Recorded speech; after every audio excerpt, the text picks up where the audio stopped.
Hi, my name is Danny and welcome to Monday on Pagan Perspective Subs Week.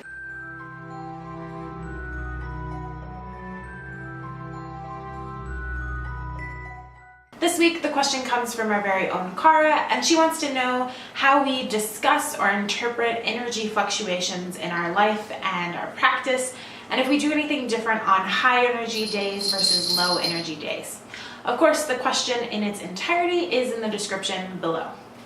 I love this question because I think of many different things in my life through the lens of energy fluctuations. On a big, grand scale, I can certainly see arcs of energy in my life looking at kind of certain years and projects that I've worked on.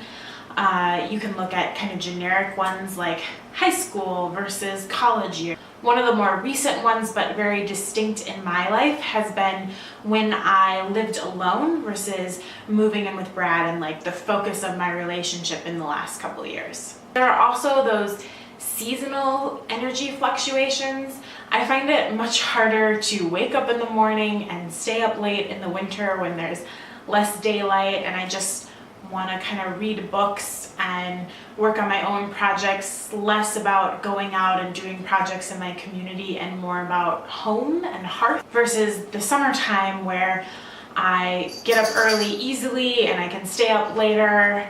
I do tons of work with community garden. I'm very extroverted and a lot of energy is going outside of myself at that time. And I don't think one of those energy points is better or easier for me than another. It's just different. And the only time I really come into conflict with those seasonal energies is where I'm in a position where I have to be doing something outside of my natural inclination. For instance, there's a year where I tried to go to like all of my friends' holiday parties and they were all within the same week and I was exhausted, and it just really took me a very long time to kind of get over that extreme socialization and extroverted energy versus when I really space out what activities I'm doing in the winter and who I choose to spend my time with. And of course there are just days where I have more energy and where I feel more in sync with the energies around me.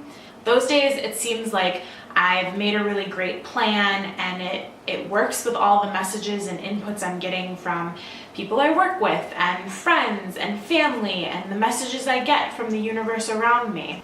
That can be the day where I do like 13 projects that I've been meaning to do all at one time.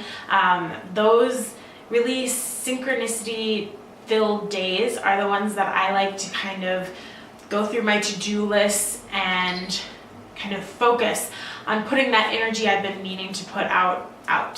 If it's a low energy day or I'm feeling really out of sync with the energy around me, that tends to be the day where I come home as soon as possible, I light a bunch of candles and have tea and just kind of sit by myself and either read a book or maybe do some journaling, anything that's really like quiet into myself.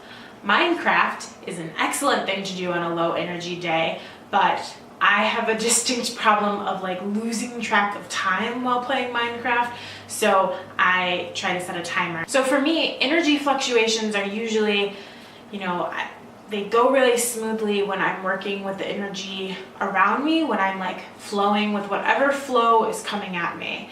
The days that are harder and more difficult is when I'm kind of fighting against those energy fluctuations. Of course, transitional times, like when your life is moving in a new direction and you aren't used to swimming with that current, it is very challenging to figure out the new rhythm and the new pace and how to work with that energy that's in your life now versus against it.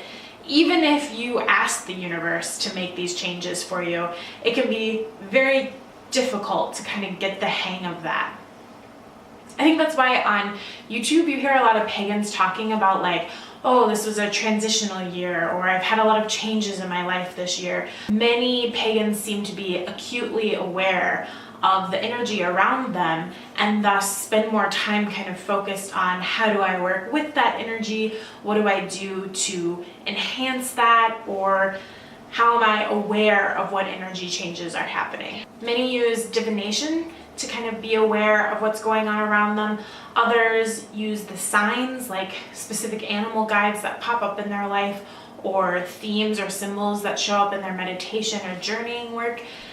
I think the key for me in my practice to kind of staying in tune with the energy and being aware of the changes is to just observe and reflect and honor the changes that I'm experiencing, which is not easy to do, and I fail abysmally sometimes. But that is what I attempt to do. So I hope you enjoyed my short little take on energy fluctuations. And this, I think, is a really interesting topic. So I would love to hear what you think in the comments. Do you kind of flow with energy fluctuations? Is that a part of your practice? And if you have any ideas on what to do on high energy days versus low energy days, that would be amazing. Energy is such a broad word. It could really be interpreted in many different ways. So stay tuned for the other host's perspective this week. Thanks for watching, and as always, may you find peace in the sacred grove.